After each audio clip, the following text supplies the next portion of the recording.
What's up everyone, Gus here, your newest Squid Research Lab sociologist bringing you a brand new video on one of Splatoon 3's biggest and most interesting problems today, the crab tank meta.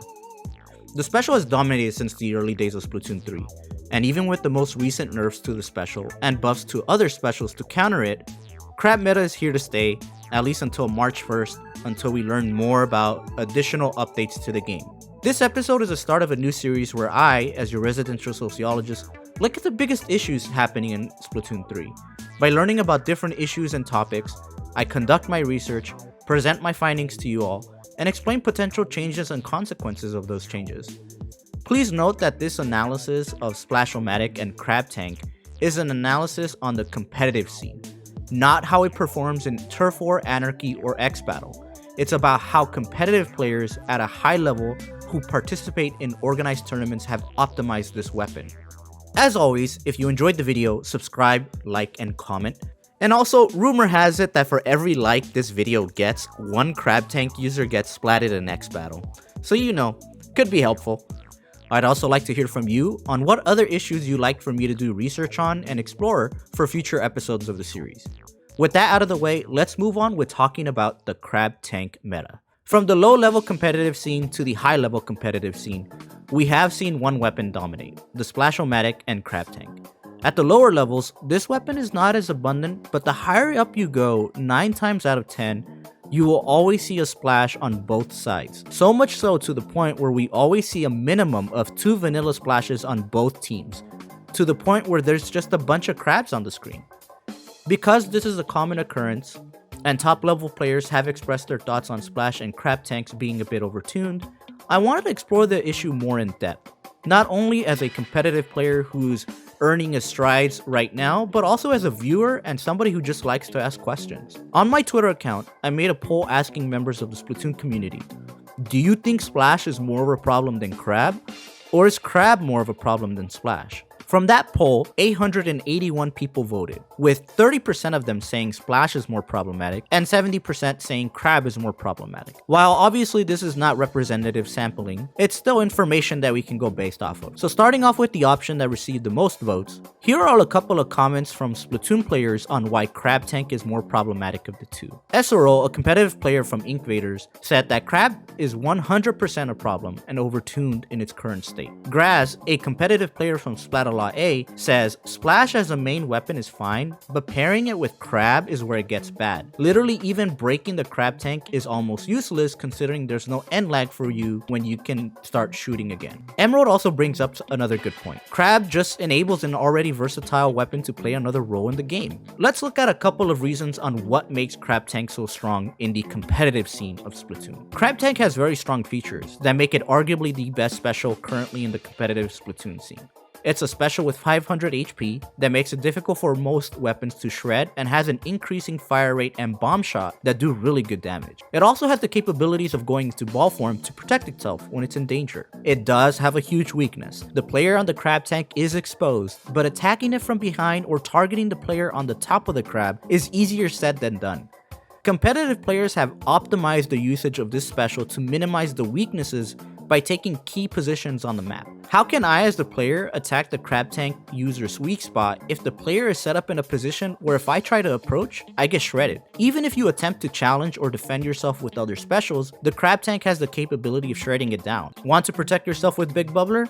The Crab Tank can easily shred it. Want to use Inkvac? You're probably splatted before you can even shoot the explosion shot. Now, the version 2.1.0 update clearly attempted to make Tri-Strike the answer to Crab. It shreds the special really well and can splat the user depending on where the Crab Tank is located within the Tri-Strike's radius. But even this change has not detracted high-level players from using Crab Tank. So if a significant buff to a special to clearly counter another special is not enough to detract competitive players from using Crab Tank, is Splash actually the problem? Here are a couple of comments from competitive players on why Splash is more problematic of the two. Shays, a competitive player from Iruka, says, I think Splash is just way too good and outclasses almost every short-range weapon. Its kill time is fine, perfect RNG standing and jumping, the best mobility in the game with nearly the best pain output. There's no negatives to the weapon. Tent, a competitive player from TVA, added on by saying, Splash is definitely the biggest issue. However, what makes the weapon is so dominant is the whole package. The best main weapon of the best weapon class paired with the best sub and the best special weapon for only 200p in the game. Why aren't weapons like V-Dually, Splattershot Pro, L3 so dominant right now? Nerfing just Crab would just hurt other weapons more than it would Splash. Splash needs a nerf, ink efficiency, or whatever.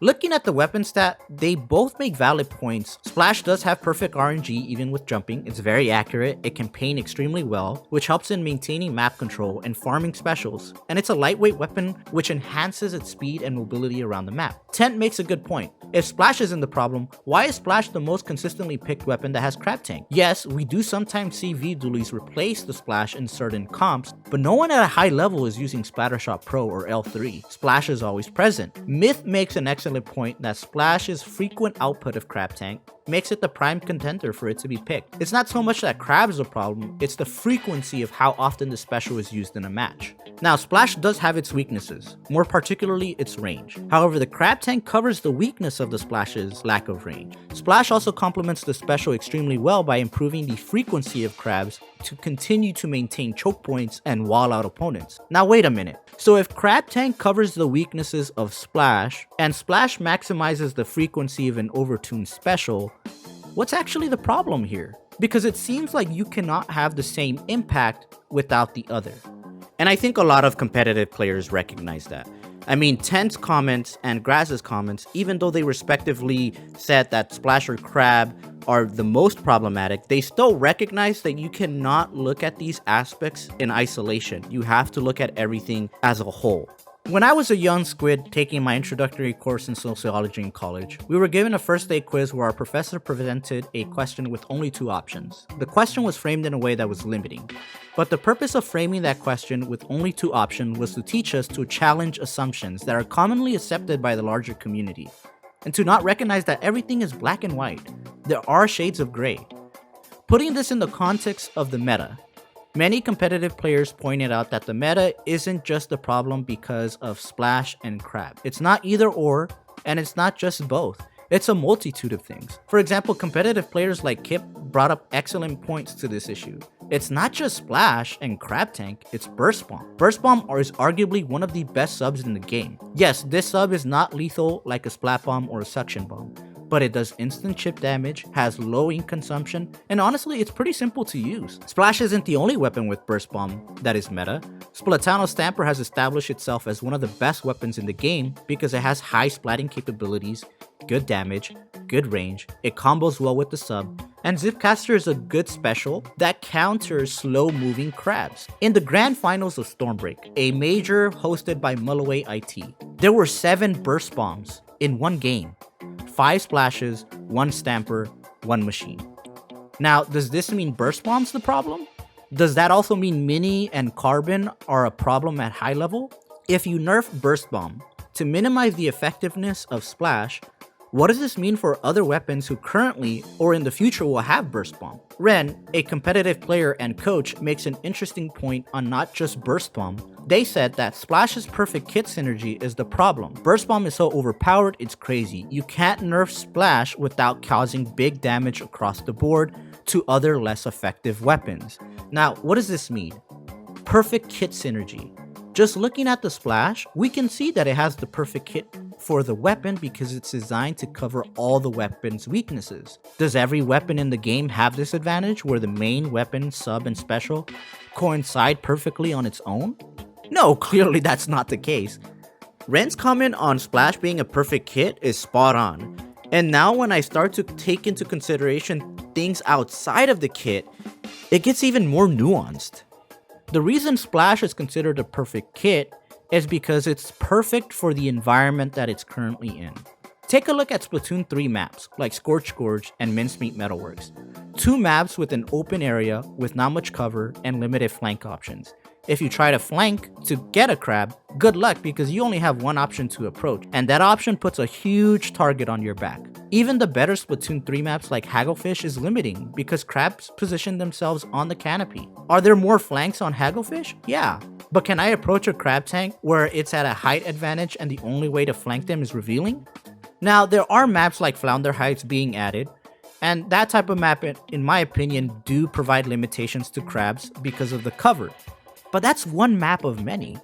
So you might be thinking, if Splash is the perfect weapon to play, why are there still weapons such as Machine and Stamper in team comps? Well, the reason why weapons such as Machine, which received a significant nerf, at least in comparison to Splash, and Splatana Stamper are viable is because they can coexist and survive in crab meta. Machine with Booyah and Fizzy and Splatana Stamper with Burst and Zipcaster have the tools necessary to counter crab if used to their fullest potential. Even out of all the new 13 weapons from Chilled Season, T-Tech is probably arguably the only one that can survive crab tank meta, but that's mainly because of the buffs to strike. This is all to say that the most current map designs provide crabs perfect environments to maximize the efficiency of the weapon, and not all kits and maps have been released, so options are still limited. Do we nerf crab tank to the point where it's just a former shell of itself? Do we nerf burst bomb? Or is the answer right in front of us and we just haven't seen it yet? Like someone in my comments said, honestly, I don't know. This is hard. But what I do know is that the reason why the meta is not because of one factor. It's a combination of factors. Splatoon is not black and white. It's literally and figuratively a multitude of colors. And just like any issue, fixing one part of the problem does not address the bigger issue. It only alleviates it. If Crab Tank and Splash are nerfed, something else will take its place and still give us problems unless the root causes are addressed. Well everyone, that was the video. I hope by the end of the video that you see that metas are more nuanced than they are. Yes, crab tanks are a problem. Is it the only problem? No, nerfing crab will not fix overall map design and weapon kit synergy. That's something that's left to Nintendo to figure out. Now, did I miss something? What do you think about the arguments presented? Let me know in the comments, and once again, thanks for watching.